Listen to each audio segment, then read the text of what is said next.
Hi, Geometry. We are looking at our Saxon Geometry Lesson 21 today. So I know that sometimes stretching our minds and thinking through different forms of reasoning can sometimes be a little bit difficult. So I hope today you'll be encouraged that thinking through a thought process is not as difficult as you might be concerned about. So if you look on page 130, we're jumping into lesson 20, and it's called the Laws of Detachment and Syllogism. So let's talk about those two different things, and let's see if we can understand what it's talking about.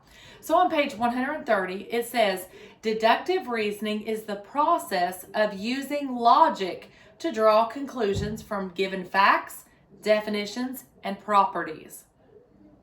When two related statements are true, deductive reasoning can be used to make a conclusion. For example, the bakery makes fresh bread every morning. It is morning. So what conclusions can we draw? Since we've already said that the bakery makes fresh bread every single morning, it is morning, therefore the bakery is making fresh bread, right? So that's a deductive reasoning. Because I know this, because this is given, then this has to follow. So that's how we can use deductive reasoning. You probably enjoy watching different TV shows where there might be a detective, and he's using that deductive reasoning. If this happened and then this, therefore this had to take place, or this person was here, or this person wasn't here, right? So we hear that a lot about someone's alibi, right? So they're using deductive reasoning as to whether or not they were in the place of the crime, right? All right, now let's look at our examples on page 130. It says, use deductive reasoning to form a therefore, a concluding statement from the given statements. All human beings need to breathe. Marla is a human being. Therefore, Marla needs to breathe. I hope you guys are breathing, all right? That's really important because all of us human beings need to breathe, right? All right. All the chess team members won their opening match in the last tournament. Jeffrey is on the chess team. Therefore, if they've already told us all of them won and Jeffrey's on the team, therefore, you got it. Therefore, Jeffrey won his opening match in the last tournament. Now, down at the bottom of page 130, it talks about the law of detachment. It says for two statements, P and Q. If P, then Q is a true statement, and P is true, and Q is true. All right, so we're looking over this law of detachment. So the law of detachment is a form of deductive reasoning that can be used to draw valid concluding statements.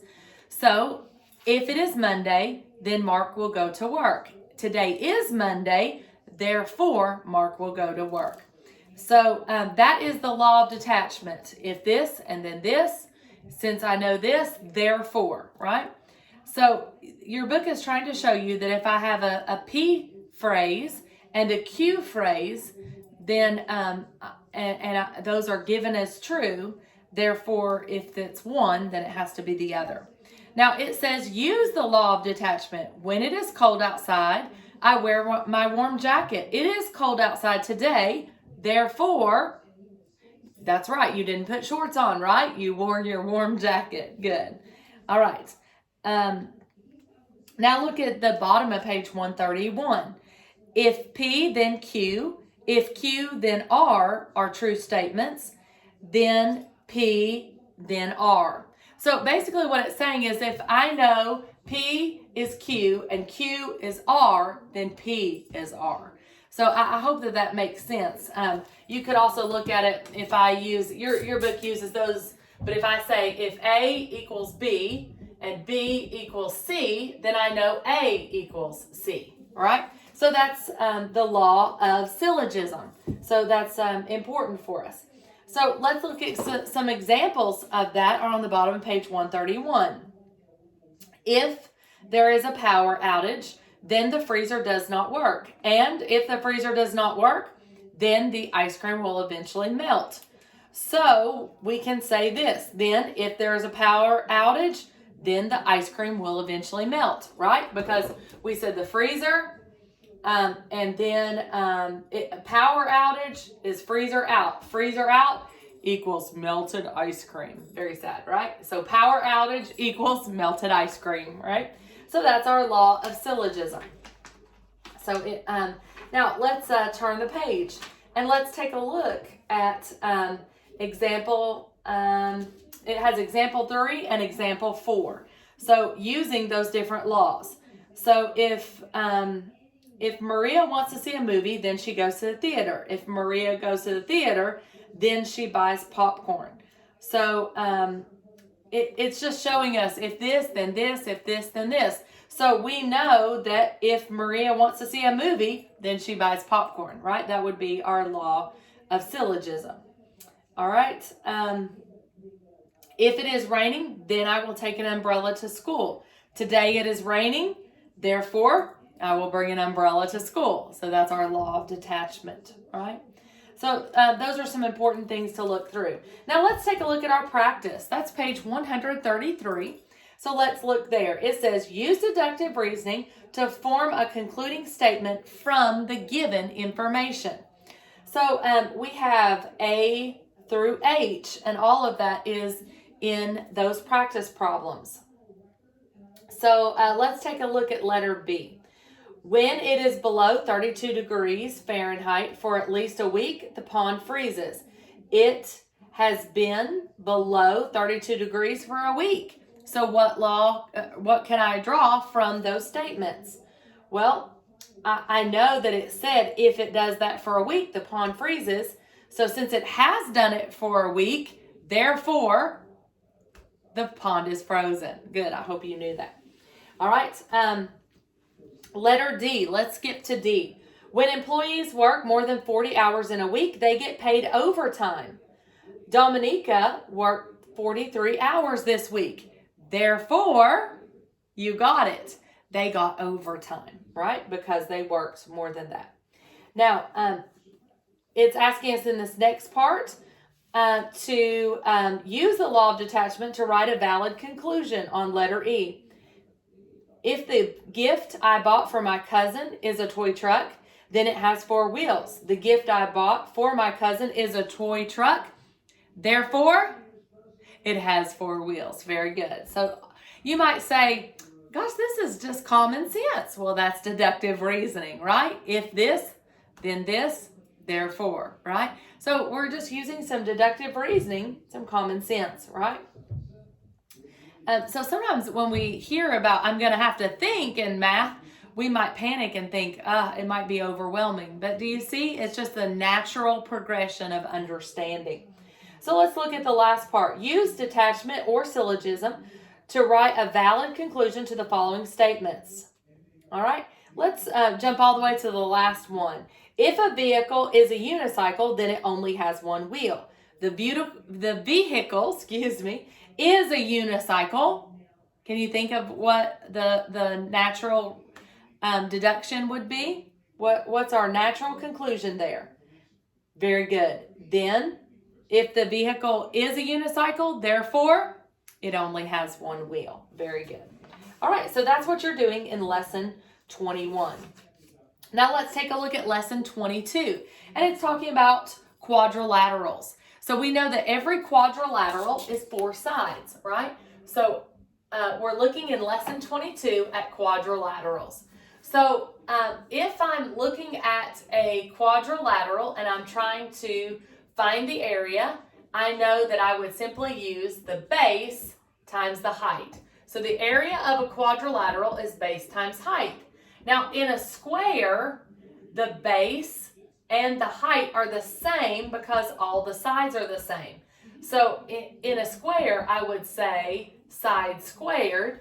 But do you understand that still base times height is still the same as side squared? So that's important to know that when I'm looking at a quadrilateral, base times height. Now in a rectangle, because a rectangle has those 90 degrees, the length and the width are the base and height. So we just label it differently, but it means the same thing. So the base and the height is the same as the length times width. So that's what we're doing to find the area of quadrilaterals. Now, one special quadrilateral that I can't use those formulas would be a trapezoid. So a trapezoid might look like this. So I can still find the base and the height, but the difference is I have bases that are opposite. So I call this B1 and B2. So to find the area of a trapezoid, I'm going to have to say 1/2 B1 plus B2 times my height. So that's an important formula, and I'd love for you to put that on a 3x5 card and commit that to memory, because that's an important one. All right, the last one on page 139 that we need to look over is how to find the area of a rhombus. So I always think of a rhombus like a slanted square because all the sides are the same. So we're going to mark those, but it doesn't have 90 degrees in the middle. So how do I find the area of a rhombus? So area equals, it is D1 times D2, but I'm going to take half of it, right? So I'm just multiplying by the opposite diagonals, diagonal 1 and diagonal 2. And a diagonal is formed from corner to opposite corner. So I just find the diagonals of the rhombus, multiply them together, and take half. So that's how I find the area of a rhombus. All right, now let's jump to page 141, and that will be where we find our lesson 22 practice. It says find the area of each parallelogram. So I know that on A, I'm simply doing base times height. Don't forget your labels. What's the label in letter A? Yard squared, correct, because I'm finding area. Now on letter B, again, it's just base times height, and they've shown us that. Don't forget, what's that label? Feet squared, very important. All right, letter C, find the area of a trapezoid. And it tells us that parallel sides measuring 14 centimeters and 21. So there's your B1 and B2. Remember that those are in parentheses, so you'll add those together, 14 plus 21. Then you'll multiply that with 1/2 times the height, and your book tells you that the height is 13. So don't forget your final answer is units squared. All right, letter D is again a trapezoid. So it tells you your height and then your B1 and B2. Letter E is a rhombus. So it tells you the two diagonals. So you just multiply those together and then take half. So it would be 8 times 11, 88, and then divide it by 2 or multiply it by 1/2. It's the same thing, right? So my final answer for letter E, 44 inches squared. Very good. All right. Letter F says find D2 of a rhombus if D1 is 6. So be careful with that. If my formula is area equals 1/2 D1 times D2, if I'm solving it that way, so 1/2 D1 times D2, and then it tells us that it has an area of 12, and it's 12 square meters, and then it says D1 is 6, so I'm going to find half of that, so 6 times x, so a half of 6x would be 3x equals 12, divide through by 3, x equals 4 meters. So that's very important. Now we can check 4 times 6 is 24. Half of 24 is 12 meters squared. So that's why it's important to always make sure you're checking. All right, letter G. Dakota needs to put new flooring in the cafeteria of a high school. The cafeteria is shaped like a diamond with 4 congruent sides. What measurements should Dakota take to find the total area of the cafeteria? Now it says it's shaped like a diamond. It doesn't say that it has 90-degree angles. So what measurements would you say Dakota needs to have? Well, because it didn't tell us, even though it says that the 4 congruent sides, our minds want to say square, but we can't assume it's a square if they didn't tell us it's 90 degrees. So since we only know that the sides are the same, we're going to assume that it's a rhombus, since we don't know the angles are 90 degrees. So we need to know the diagonals, don't we? So Dakota needs to measure the diagonals and then multiply those together and take half to find his area. So that's lesson 22. The last lesson that we'll cover this week is lesson 23. And we're going to be looking at circles. So lesson 23 is an introduction to circles. So let's take a look there in your textbook at lesson 23, page 145 in your geometry books. Now, it's very important to know the names of a circle. So a circle, which should be drawn better than mine, a circle is always known by its center point. So in this case, your book gives the example of center C, right? So that center point is the midpoint, and it is equal distance from all sides. So if I did this would, from the center to one side is a radius, over here's another radius. Together, two radiuses from side through the center to the other side would equal the diameter. So two radiuses equal one diameter. Now you can also have a chord. Notice that a chord goes from side to side but does not go through the center, right? So your book is talking through different parts of terminology of your circle. Now don't forget the circumference is what we call the perimeter of a circle. So circumference equals pi d. Now, if I don't know the diameter, I know that two r's can replace one diameter. So you can also say circumference equals pi times 2 times r. And that's on the bottom of page 245. Now, turn to page, 145. Now, let's look at 146. And it gives us some examples of finding the circumference, how I plug that in. Now, your book tells you a lot of times to plug in 3.14 in your calculator. And the reason for that is so that we all have the exact same answer. And you'll see that sometimes on ACT testing. But on your own, it's best to use the pi button on your calculator because the graphing calculators tend to have more spaces, so it's more precise. The less amount of rounding, the more precise the answer. So that's why you'll want to use that pi button when you're doing it outside of a standardized test. All right, now let's take a look at the area of a circle. So the circumference is the perimeter, the outside of the circle. Area of a circle is pi r squared. Now how I remember that is area is always in units squared, and circumference is not. So circumference is just the distance around the outside. So area, I'm looking at all the inside. Like if I wanted to carpet a circular room, that would be area. So it's pi r squared. I've had students before say, well, aren't they the same? And although I've got two r's, make one, let's pretend that this radius is 5. Would 5 times 2, which would be 10, is that the same thing as 5 squared? I hope you caught that. That's no. Even though your brain says, well, multiply, it's 5 times 5, which is 25. So area is 25 times pi. This circumference would be 10 times pi, right? So that's a big difference. So that's why I want to make sure you understand the difference between circumference and area. Very important.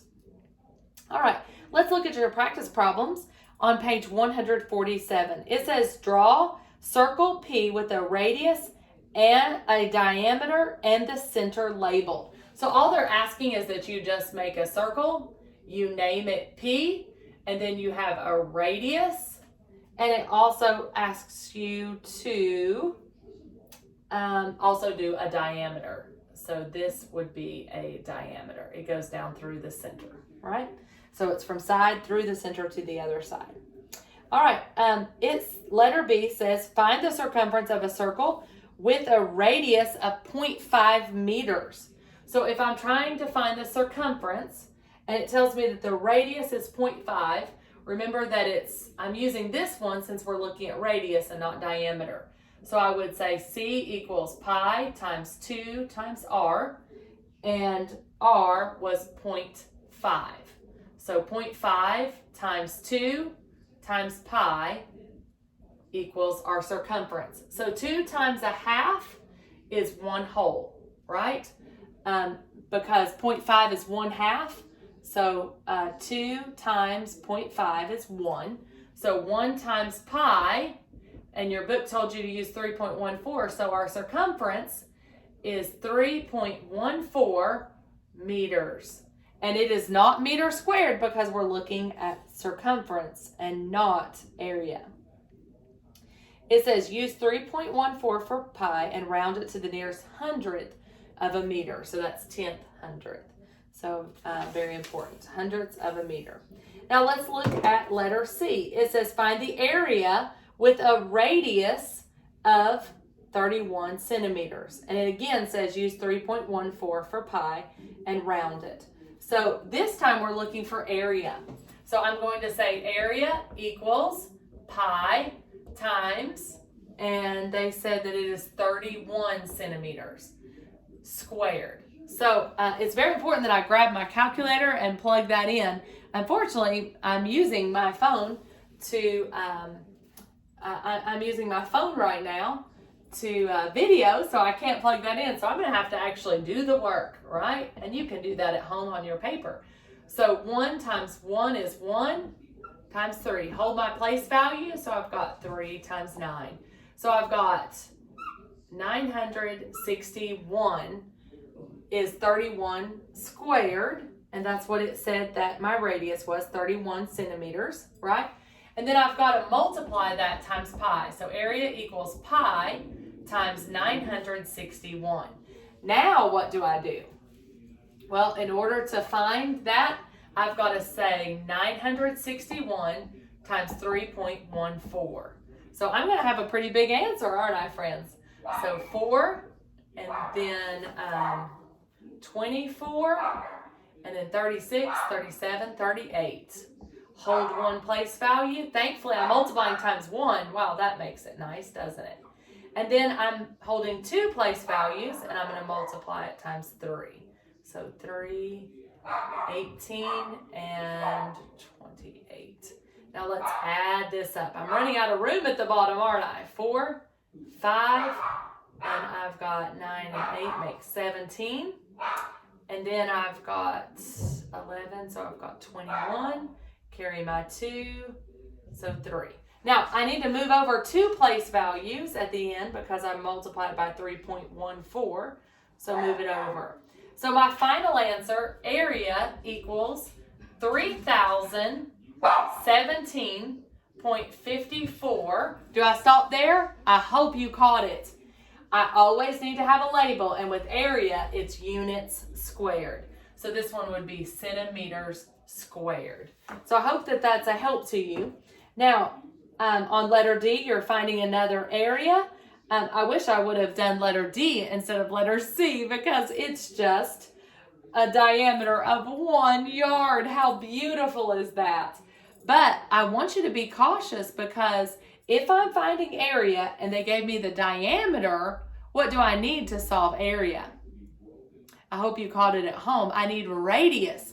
So if the diameter is 1, what's the radius? 0.5. I have to have half of 1, which is 0.5 or 1/2. Then I would square that, so 0.5 squared. So I hope you'll catch that on letter D. And then letter E, it says that the lid to a sewer access opening is 35 inches in diameter. If you roll it in a straight line along the ground for 3 rotations, how much distance would it cover? So basically, you're thinking of the perimeter of that, the outside, so we call that the circumference, and it has to roll 3 full times.